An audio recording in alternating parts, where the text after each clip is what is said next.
हरे कृष्णा। तो सर्वप्रथम सभी भक्तों का चरण कमल मोर कोटि कोटि प्रणाम।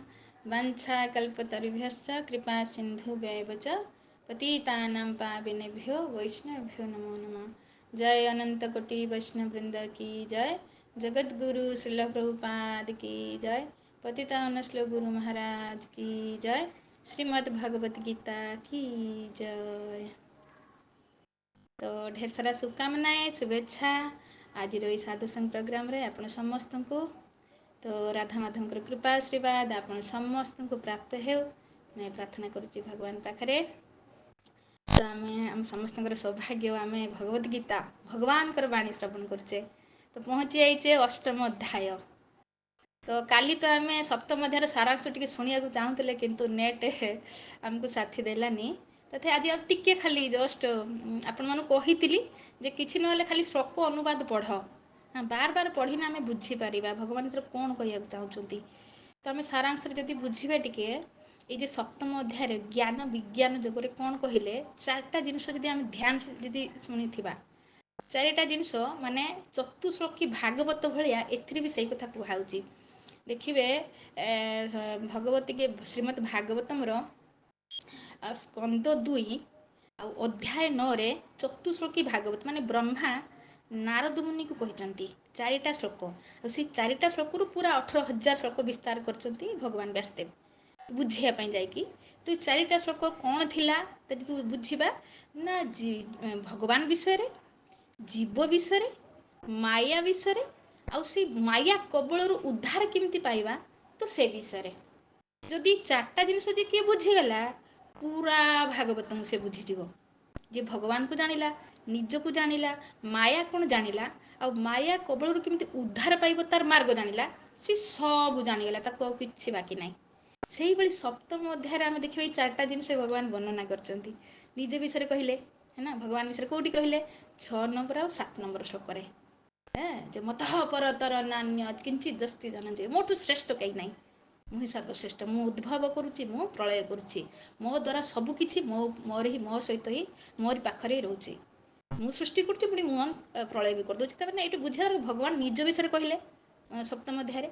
तापर जीवात्मा विषय कहले आम सेमती केमिति माने संघर्ष करुचे भगवान का अंश चिंता करंतु जो लक्ष्मी शत सहस्र सभ्यमान से भाई बापर छुआ है कि आम ये प्रकृति सहित संघर्ष करें कई कहले 5 नंबर श्लोक हाँ जे अपरमय स्तन्याम प्रकृति विधि में पराम जीवभूत महाबाहु जीवभूत महाबाहु ये धार्यते जगत माने ये प्रकृति रे रही कि संघर्ष कर मोर अंश मो छुआ कईटी संघर्ष बंची रही खायापी भगवान पाखे किसी अभाव नहीं भूमि चिंतामणि ये कल्पतरु वृक्ष से कामधेनु गाई किसी अभाव नहीं फिर भी माया जगत रे पड़ी आम कौन करुचे संघर्ष करुचे बंची रहा छोट छुआटे 5 वर्ष 3 वर्ष है जा पाठ पढ़ू के चाहू नहीं पाठ पढ़ा फिर भी कर तो कहीं स्ट्रगल कहीं बुझुनी आम चार्टा जिन बुझीजा ना आ कि बाकी ना। तो सप्तम अध्याय 4टा जिनस वर्णना कर भगवान विषय कहले जीव विषय माया विषय 14 अध्याय नंबर श्लोक दैवी हसी गुणमयी मम माया दुरतया कहले ना ये माया कबल कहीं उद्धार पाइबनी जिते जाए तुम मो शरण में आस। तो माया विषय कहले आ उद्धार कौन बस मो शरण में आसी जाओ। तो किम कौन कले आम भगवान को पाइपर बाई माया कबल उद्धार पाइपर सेटा भी आम 29 और 30 नंबर श्लोक शुणुले जदि तुम बुढ़ापा और मृत्यु बचा चाहूच उद्धार पाइबा चाहूच बास मो शरण में आसी जा मुझे जोटा खोजी कर तुम निज मनमाना करुच तो से बार बार जन्म मृत्यु चक्र माया कबल पड़े रही तेणु ए तुम मन इच्छा करनी मुझे जोटा खोजी कर हाँ तो मो कर जेतु सर्वाणी कर्माणी मई सन्यास मत परा हाँ तुम जहाँ भी कर्म करुच कर्म एमती इंद्रियार करुचे तो यहाँ निजपाई करुच तो बंधन लगुच कि पाप कि पुण्य करुच तेणु एवं सेटा नक तुम मो कर कर्मटा को बस डाइवर्ट कर निजपाई करुल बंधन में पड़ुल एवं तो से कर्म मो कर बस एति गोटा जब आम बुझीगले तो बास भगवत गीता ही बुझीगले सप्तम अध्याय यहीटा ही भगवान कहते 4टा श्लोक जब आम बुझीगले निज विषय आम किए आत्मा विषय जना ही नहीं।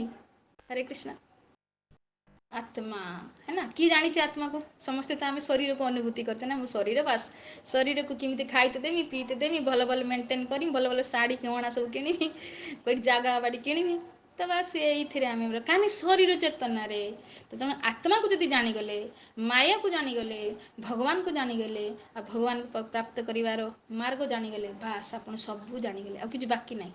ଆଉ ସେଇଟା ହିଁ ସେଇ ନେଇକି ଭଗବାନ ଗୀତା ସପ୍ତମ ଅଧ୍ୟାୟରେ କହିଲେ, ମୁଁ ତୁମକୁ ଏମିତି ବିଷୟରେ ଯାହା କହିମି ତୁମକୁ ଆଉ କିଛି ଜାଣିବାର ବାକି ରହିବନି। ତବେ ଏସିକି ଆମେ ଯଦି ସାଧୁ ସଙ୍ଗରେ ଆସିବା ନିଶ୍ଚୟ ବୁଝିବା ଏସବୁ ଜିନିଷକୁ। ତ ବହୁତ ସୁନ୍ଦର ସପ୍ତମ ଅଧ୍ୟାୟ ଗଲା। ତ ଆମେ ଅଷ୍ଟମ ଅଧ୍ୟାୟରେ ପହଞ୍ଚିଛେ। ଅଷ୍ଟମ ଅଧ୍ୟାୟର ନାମ ହେଲା ଅକ୍ଷର ବ୍ରହ୍ମ ଯୋଗ। है ना। आ माने कौन कहू चाहते अक्षर माने क्षर माने जो क्षय हवा, अक्षर माने जब के नष्ट हुए नहीं। हाँ आम यही शब्दटा पढ़ा कि 15 अध्याय 16 नंबर श्लोक 15 अध्याय तो भगवान कहते ये क्षर अक्षर माने अक्षर धाम अच्छी भगवान का धाम के नष्ट हुए नहीं। माने अक्षर माने के नष्ट हुए नहीं, क्षर जो नष्ट हुए तो आम समस्ते आत्मा के नष्ट हवानी। हाँ तो से ब्रह्म कौन आम आत्मा ये प्रभुपाद परपटे बुझेदे ना। ब्रह्म माने परम ब्रह्म हेले भगवान, ब्रह्म माने आत्मा। तो आम सब आत्मा आम के नष्ट हवानी। गीतार द्वितीय अध्याय कहीगली न जायते म्रियते वा कदाचित। आत्मार जन्म नहीं, मृत्यु नहीं, किंतु जेहेतु सी शरीर धारणार अच्छी कौ अनंत जुगरु शरीर को बहन करके चली तेणु सी मानि नहीं मु आत्मा नुहे मु शरीर। आत्मार ज्ञान ही ना, आत्मा को सी पूरा भूली जाइए। तेणु एबे सेटा को ज्ञान विज्ञान सप्तम अध्याय आम जो पढ़ा बुझा ज्ञान ग्रहण करवा तो फिर एप्लाय जीवन में करवा विज्ञान तो कौन हम आम अनुभूत कर आम नष्ट केबे हबानी। अक्षर आम आत्मा आम केबे भी नष्ट हबानी। तेणु आज कहीं मृत्यु को भय लगुच कहीं शरीर धारणार अच्छी बोली जो आप अनुभव करेंगे मु आत्मा के मरबी फिर भय लगे कि भय लगनी। तो से केत हम ना सप्तम अध्याय अनुसार जदि आम भगवान शरण में जीवा निजक बुझा से अनुसार जीवन में एप्लाय करवा भक्ति आचरण करवा फिर धीरे धीरे धीरे धीरे आम अनुभव कर आत्मा को। फिर यहीटा से लिखाई अक्षर ब्रह्मदेव आउ आत्मा के भय करनी से निज बुझीज मुझे मरबेनी। तो यहाँ केत हम आम अष्टम अध्याय बहुत सुंदर अध्याय ये धीरे धीरे टेम्पर बढ़िया बहुत सुंदर आपको भल लगे। जो अष्टम अध्याय भगवान केते सुंदर कहे 16 नंबर श्लोक जी कहे मामुपेत्य पुनर्जन्म दुखालयम अशाश्वतम न आपनुवन्ति महात्मन संसिद्धि परम गति। केते सुंदर कहते मामुपेत्य पुनर्जन्म मते प्राप्त करने पुनर्जन्म ताको नहींते पड़ोनी कईटी दुखालयम अशाश्वतम ये दुखालय जगत जन्म नहींते पड़ोनी न आपनुवन्ति से केबे आसबेनि एठिकी कईटी जाइए ना संसिद्धि परम गति से परम गति को प्राप्त कर कहीं सी आत्मा विषय बुझी जाइए तुम आत्मा करूँ सारा संसार भी शरीर कर आत्मा बेल नहीं आत्मा कहारी बेल नहीं जेटा कि आम आत्मा तो सेटा केते बुझा सप्तम अध्याय को ठीक से बुझा आदि जीवन में आचरण करवा फिर एवं आत्मा लेवल रहा सारे कर्म आमर आत्मा हम माने निजपाई हम ए जो शरीर सढ़ीज पुड़ीज ताहारी करुचे। हाँ देखुना ब्यूटी पार्लर जी 5,000 खर्च करदे आत्मार कला 10 टଙ୍କା दे पारानी कहीं से ज्ञान ही नहीं। तो जिते बड़े सप्तम अध्याय अनुसार आम जीवन को बितेवा फिर अक्षर ब्रह्म जोग आप अनुभूत करदे जे मुझे नष्ट हेनी। तो माने आत्मा से निजपाई कर जो शरीर दिन रात चिंता करुला से आत्मार कल्याण चिंता कर अध्यायटा ना अक्षर ब्रह्म जोग। तो ए अर्जुन जिज्ञासा कर हाँ कौन जिज्ञासा कर सबसे प्रथम ब्रह्म कौन जिज्ञासा कर तो आम भी जिज्ञासा करे है ना संसार सबसे मत तो आगे देखने कि तो पुआटा के बड़ बड़ है ना कई कौन पाठ पढ़ु ना चाकरी कले तो झील देखलु ना बाहा कलु ना माने ये सब जिज्ञासा करेंगे कहीं जिज्ञासा करेनि आत्मा कौन कहार जिज्ञासा। हाँ तो से आम भागवत भी देखा जेटी भगवान से कहते उद्धव को माने एकादश स्कंदे जीव को जिज्ञासा करवा दरकार अर्थात ब्रह्म जिज्ञासा। हाँ जिते बड़े मनुष्य जीव अर्थात माने एथर आस एथर कहीं कहले ना अन्य जनी रे संभव नहीं जो अन्य 80 लाख जीवन तुम काटी काटी आसतिल से माने विचार कर शक्ति नहीं तुम जिज्ञासा कर गोटे कुकुर कौन जिज्ञासा कर कहना रास्ता कड़े मुझे कहीं खाऊँ गाड़ी तले शोची कचड़े खाऊँ तो जिज्ञासा करें कि किंतु एथर आस माने तुमको मनुष्य शरीर मिलगला तुम चेतना को मुकुली दिखाई एवं तुम जिज्ञासा कर तुमको बाणी दिखाई विचार कर शक्ति दिखाई विवेक दिखाई तो ये स्पेशल सब दिखाई जिज्ञासा कर कहीं जिज्ञासा ना कले तुम किसी पाइबनी से पशु भाई कर्म कर आम जी ब्रह्म जिज्ञासा करूना बोली संसार कईटी जगह मिल कईटी चाकरी मिल कईटी भल पढ़ा होती झीटे मिल कईटी पुओटे मिल ये जिज्ञासा होती केवल शरीर को लेकिन होची ତ ଏଇଟା ପାଇଁ ନୁହେଁ ସବୁ ମହାଭାରତରେ କୁହାହଉଛି ଯଦି ତମେ ମନୁଷ୍ୟ ହେଇକି ଯଦି 4ଟା କାମ କଲ, ଆହାର ନିଦ୍ରା ଭୟ ମୈଥୁନଂ ଚ ସାମାନ୍ୟ ଏତତ୍ ପଶୁ ଭେର ନାରାୟଣମ୍। ଇଏ ତ ସାମାନ୍ୟ କାମ ଯୋଉଟା ପଶୁ ବି କରୁଛନ୍ତି। ତମେ ଭଲ ଭଲ ରାନ୍ଧିକି ଖାଉଛ, ସେ କଚଡ଼ାରୁ ଖାଉଛନ୍ତି। ତମେ ଡଲ ଗଦିରେ ଶୋଉଛ, ସେ ରାସ୍ତା କଡ଼ରେ ଶୋଉଛନ୍ତି। ତମେ ବାହା ଚୁଡ଼ା ହେଇକି ସେକ୍ସ କରିକି ପିଲା ଛୁଆ ଜନ୍ମ କରୁଛ, ସେ ଇଉଁ ପିଲା ଛୁଆ ଜନ୍ମ କରୁଛନ୍ତି। ସିଏ ବି ବୁଢ଼ା ହେଇକି ମରିଗଲେ, ତମେ ବି ବୁଢ଼ା ହେଇକି ମରିଗଲେ। ତ ଏଇ ପାଇଁ କଣ ମନୁଷ୍ୟ ଜୀବନ ମିଳିଥିଲା? ତ ସେଇ ପାଇଁ କହୁଛନ୍ତି ତାନି ମୋ ପଶୁ ହିଁ ସମାନ, ତମେ ପଶୁ ସହିତ ସମାନ ହେଇଗଲ। କିନ୍ତୁ ଧର୍ମ ହିଁ ଏସ ଅଧିକ ବିଶେଷ। ଯେଟା ଧର୍ମ, ଯେଟା ମନୁଷ୍ୟ କରିପାରିବ, ଯେଟା ପଶୁ କରିପାରିବେ ନାହିଁ। କରିପାରିବେ? ଆଉ ଧର୍ମ କଣ କଲି ଯୁଗରେ? କଲି ଯୁଗେ ଧର୍ମ ହଏ ନାମ ସଂକୀର୍ତ୍ତନ, ଆର୍ କୋଇ ଧର୍ମ କହିଲେ ନାହିଁ ହଏ ତ୍ରାଣ। ତ କଳିଯୁଗର ନାମ, ଯଦି ନାମ ହିଁ କରୁନ, ଭଗବାନ ଏତେ ସୁନ୍ଦର ବାଣୀ ଦେଇଥିଲେ, ଯଦି ଭଗବାନଙ୍କ ନାମ ହିଁ ତମ ଜିଭାରେ ଆସୁନି, ତମେ ପଶୁ ଭଳିଆ ଖାଲି ଆହାର ନିଦ୍ରା ଭୟ ମୈଥୁନ କାଟିଦେଲେ ଗତି କଣ ହବ? ଏଇ 15 ଅଧ୍ୟାୟରେ ଆମେ ଶୁଣିବା ଭଗବତୀ ଗୀତାର 9 ନମ୍ବର ଶ୍ଲୋକରେ ଯେଠି ଭଗବାନ କହିବେ ଶ୍ରୋତ୍ରମ୍ ଚକ୍ଷୁ ସ୍ପର୍ଶନମ୍ ରସନମ୍ ଘ୍ରାଣମେବ ଚ ମନଶ୍ଚାୟ ଅଧିଷ୍ଠାୟ ବିଷୟାନୁ ଉପସେବତେ। ଶରୀର ଗୋଟେ ମିଳିବ ଲୋ ବାବା ତମକୁ, ସେଥିରେ ଆଖି ଥିବ, ନାକ ଥିବ, ତ୍ୱଚା ଥିବ, ଜିଭ ଥିବ, ମନଟା ବି ଥିବ। କିନ୍ତୁ କଣ କରିବ? ଛେନାପୋଡ଼ ରସଗୋଲା ଖାଇପାରିବନି, କଚଡ଼ାରୁ ଖାଇବ। ବିଷୟାନୁ ବିଷୟକୁ ଭୋଗ କରିବ, କିନ୍ତୁ ମନୁଷ୍ୟ ଜୀବନରେ ଯେମିତି ବିଷୟକୁ ଭୋଗ କରୁଥିଲା କରିପାରିବନି, କଚଡ଼ାରେ ଖାଇବ। ଖାଉଛନ୍ତି। ମନୁଷ୍ୟ ଜୀବନ ମିଳିଥିଲା, ଏତେ କିଛି ଭଗବାନ ଆମ ପାଇଁ ବ୍ୟବସ୍ଥା କରିଥିଲେ, ଫିର ବି ପଶୁ ଭଳିଆ ଜୀବନଟା ବିତେଇ ଦେଲେ, ଧର୍ମ କଲେନି। ତ କଣ ହବ? ଆଗଲା ଜୀବନ ପଶୁ ପାଇଯିବା। କାହିଁକି ପ୍ରକୃତି ବହୁତ କଠୋର, ସେଠି ଲାଞ୍ଚ ଦେଇପାରିବାନି।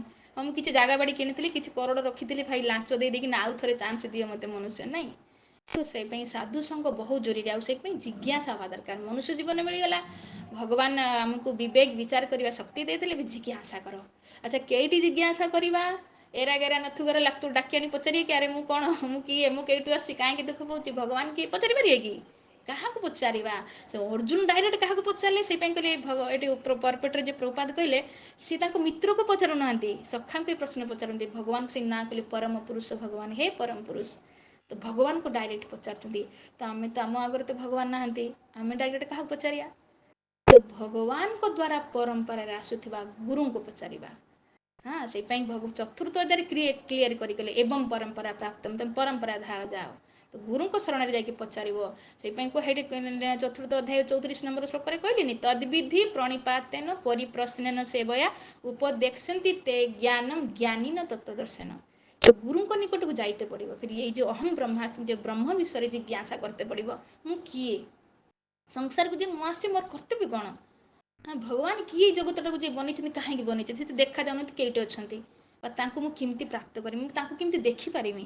ଇଏ ଜିଜ୍ଞାସା ହେବା ଦରକାର। କୋଉଠି? ଗୁରୁଙ୍କୁ ପଚାରିବା। ସେ ଗୁରୁ କେମିତି ହେବା ଦରକାର? ନା ସେ ପରମ୍ପରାରେ ଆସୁଥିବେ। ସେପାଇଁ ଭଗବାନ ଉଦ୍ଧବକୁ କହୁଛନ୍ତି ଯେ ଥାତ ବ୍ରହ୍ମ ଜିଜ୍ଞାସା, ଯେ ବ୍ରହ୍ମ ବିଷୟରେ ଜିଜ୍ଞାସା କରିବା ଦରକାର। ତସ୍ମାତ୍ ଗୁରୁ ପ୍ରପଦ୍ୟତେ ଜିଜ୍ଞାସୁ ଶ୍ରେୟମ୍ ଉତ୍ତମମ୍। ସେଇପାଇଁ ମୋ ଗୁରୁଙ୍କ ପାଖକୁ ଯିବା ଦରକାର। କାହିଁକି ନା ତମକୁ ମନୁଷ୍ୟ ଜୀବନ ମିଳିଛି, ମନୁଷ୍ୟ ଶରୀର ମିଳିଛି, ଯେତେବେଳେ ତମକୁ ବୁଦ୍ଧି ବିଚାର କରିବା ଶକ୍ତି, ବାଣୀ ସବୁ ମିଳିଛି ସ୍ପେଶାଲ। ତମେ ଗୁରୁଙ୍କ ନିକଟକୁ ଯାଅ, କି ଜିଜ୍ଞାସା କର। ତ ଗୁରୁଙ୍କୁ ଚିହ୍ନିବ। ତା ପର ଲାଇନରେ କହିଲେ ତସ୍ମଦ୍ ଶାବ୍ଦେ ପରେ ଚ ନିଷ୍ଣାତମ୍। ତ ସିଏ ଶବ୍ଦ ବ୍ରହ୍ମ ନିଷ୍ଣାତ ହେଇଥିବେ, ମନ କଥା କହୁନଥିବେ। ଶବ୍ଦ ବ୍ରହ୍ମ ହେଲା ଭଗବାନଙ୍କ ବାଣୀ, ଯେ କି ଭଗବତ ଗୀତା, ଶ୍ରୀମଦ୍ ଭାଗବତମ୍। ସେ ବି ଯାହା ବି କହୁଥିବେ, ଭଗବତୀ ଗୀତାରୁ କହୁଥିବେ, ଭାଗବତମରୁ କହୁଥିବେ। ତ ସବସେ ପ୍ରଥମେ ଆମର ଯେତେବେଳେ ଜିଜ୍ଞାସା ହବ, ବ୍ରହ୍ମ କଣ? ମାନେ ମୁଁ କିଏ? ବ୍ରହ୍ମ ମାନେ ଆତ୍ମା। ତ ଆତ୍ମା କିଏ? ଯେତେବେଳେ ଜିଜ୍ଞାସା କରିବା, ତ ଉତ୍ତର ମିଳିବ ଭଗବତୀ ଗୀତାରୁ, ଯୋଉଠି ସ୍ଵୟଂ ଭଗବାନ କହିଛନ୍ତି। ତ ଅର୍ଜୁନକୁ ଡାଇରେକ୍ଟ କହିଥିଲେ, ତ ଆମେ ଭଗବତ ଗୀତା ମାଧ୍ୟମରେ ଶ୍ରବଣ କରିବା। ତ ଆତ୍ମା ହେଲା ଭଗବାନଙ୍କର ଅଂଶ। ଯଦି ଆର ଉତ୍ତର ପାଇବା ଭଗବତୀ ଗୀତାରୁ, ତ ଭଗବାନ କହିଲେ ମମୈ ବାଂଶ। ତ ତମେ ସମସ୍ତେ ହେଲେ ମୋର ଅଂଶ, ତମେ ଶରୀର ନୁହେଁ। ତମେ ଶରୀରକୁ ନେଇକି ଯେମିତି କଣ କରୁଛ, ଅନାଦି ଯୁଗରୁ ଇଏ ମାୟା କବଳରେ ରହିକି, ଯେଟା ସତ୍ୟ ନୁହେଁ ତାରି ପଛରେ ଦୌଡୁଛ। ଆଉ ଯେଟା ଆତ୍ମା ସତ୍ୟ, ତା ପାଇଁ କିଛି କରୁନ। ଏଇ ଅଜ୍ଞାନତା ଯୋଗୁଁ ଆମେ ଏଠି ବାରମ୍ବାର ଜନ୍ମ ମୃତ୍ୟୁ ଚକ୍ରରେ ପଡ଼ି କଷ୍ଟ ପାଉଛେ। ତ ସେଇଟା ସମ୍ଭବ ହବ ଯେତେବେଳେ ଆମେ ସଦ୍ଗୁରୁଙ୍କ ଚରଣରେ ଯିବା। ଗୁରୁକୁ ଆମେ ତ ପ୍ରାୟ ଏଇ ପ୍ଲାଟଫର୍ମରେ ଆସିକି ଆମେ ବୁଝିଗଲେଣି ସତ କଥା। ଅନେକ ଲୋକ ଗୁରୁ ଧାରଣ କରିନାହାନ୍ତି କି? ବାସ୍ ମନ ଗଢଣ କଥା ବୁଝେଇ ଦେଇଛନ୍ତି। ଆମେ କାହିଁକି ଗୁରୁଙ୍କ ନିକଟକୁ ଯାଉଛେ? ନା ଆମର କିଛି ସଂସାର ଦୁଃଖ ପଡୁଛି, ଯାଉଛେ। ବାସ୍ ଆମେ ଗୋଟେ ଝିଅକୁ ଜୁଟୁନି ବର, ତ ବାସ୍ ମତେ ବର ଗୋଟେ ଜୁଟେଇ ଦିଅ। ମୁଁ ଏଇ ବିମାରୀରୁ ମତେ ମୁକ୍ତି ଦେଇଦିଅ, ବା ମତେ ପୁଅଟେ ମିଳୁନି ପୁଅଟେ ଦେଇଦିଅ, ପୁଅକୁ ଚାକିରି ମିଳୁ ତ ଦେଇଦିଅ। ଯାହା ବି ଜିଜ୍ଞାସା କରୁଛେ ଶରୀର ଧାରଣାକୁ ନେଇକି, ସେଇ ପାଇଁ ଆମେ ଠକି ଯାଉଛେ। ତ ଯେତେବେଳେ ଏଇ ବୁଦ୍ଧିମାନେ ପ୍ରଶ୍ନ କଣ ଆତ୍ମା କଣ, ଯେମିତି ବ୍ରହ୍ମ ଏଠି ଜିଜ୍ଞାସା କଲେ ଅର୍ଜୁନ, ସେ ତାଙ୍କ ପାଇଁ ବାସ୍ତବିକ ଜିଜ୍ଞାସା କଲେ। ସେ ତ ଭଗବାନଙ୍କର ଭକ୍ତମାନେ ସବୁ କିଛି ଜାଣିଥାନ୍ତି, କିନ୍ତୁ ଆମମାନଙ୍କ ପାଇଁ ଜିଜ୍ଞାସା କରୁଛନ୍ତି। ତ ଭଗବାନ ବହୁତ ସୁନ୍ଦର ଉତ୍ତର କାଲିକି ଦେବେ। ହଁ, ତ ଆମେ ସେଇଟା ଏକ ତ ଦେଇ ଦେଇ ଆସିଛନ୍ତି, ଦ୍ୱିତୀୟ ଅଧ୍ୟାୟରେ ତ ପୁରା କ୍ଲିୟର କହିଛନ୍ତି, ପୁଣି ରିପିଟ୍ କରିବେ, କାହିଁକିନା ଆମ ତ ଇଏ ଯେଉଁ ଭୁଲା ମନ ଏଠି କିଛି ପଶୁନି। ତ ବାର ବାର ଶୁଣିଲେ ଆମ ଭିତରେ ଫିଟ୍ ହେଇଯିବ ବାସ୍ତବିକ ଆମେ ଆତ୍ମା, ଭଗବାନଙ୍କର ଅଂଶ, କିନ୍ତୁ ଆସିକି ଏଇ ଭୌତିକ ଶରୀରରେ କେଦ ହେଇଯାଇଛେ। है ना, ଆମେ ଆତ୍ମା କେଇଟି ଅଛି, ଶରୀର ପଞ୍ଚ ମହାଭୂତ ଶରୀରରେ କେଦ, ଚାହିଁଲେ ନିଜେ ବାହାରି କରିପାରିବନି। ତାକୁ ବାହାର କରିବ କିଏ? ତ ଭକ୍ତମାନେ ବାହାର କରିବେ, ଯିଏ ସାଧୁ ବାସ୍ତବ ଭଗବାନଙ୍କର ଭକ୍ତ, ସେଇମାନେ ବାହାର କରିବେ ଏଇ ବନ୍ଧନରୁ।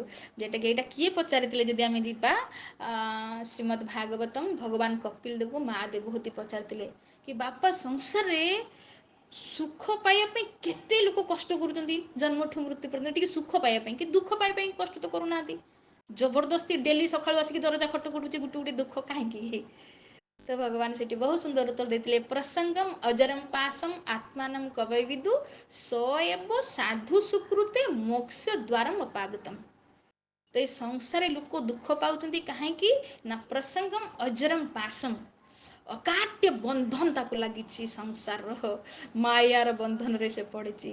ଆତ୍ମା କ'ଣ କରୁଛି, ମାୟାର ବନ୍ଧନରେ ପଡ଼ିଯାଇଛି।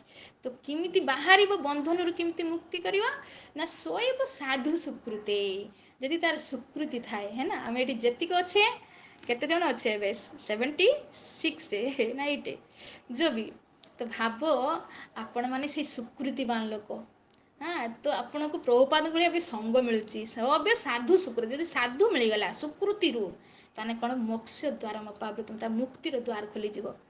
शरीर में जो बंधन में पड़ी जन्म मृत्यु बार बार 84 लाख रे घूरी घूरी आसी, एबे से बंधन मुक्त हम कहीं साधु मिलगले। साधु उपाय बताइबे, आ निज मन कथा बतैबेनी। शास्त्र रे जो शाब्दे परेच निष्णात, भगवत गीता भागवतम है भगवान शब्द, तो सही शब्द को से रिपीट करेंगे। आम ये जहाँ कहूँ मन कथा कहूँ कि कहूना, बस भगवान जेटा कहते कहवा।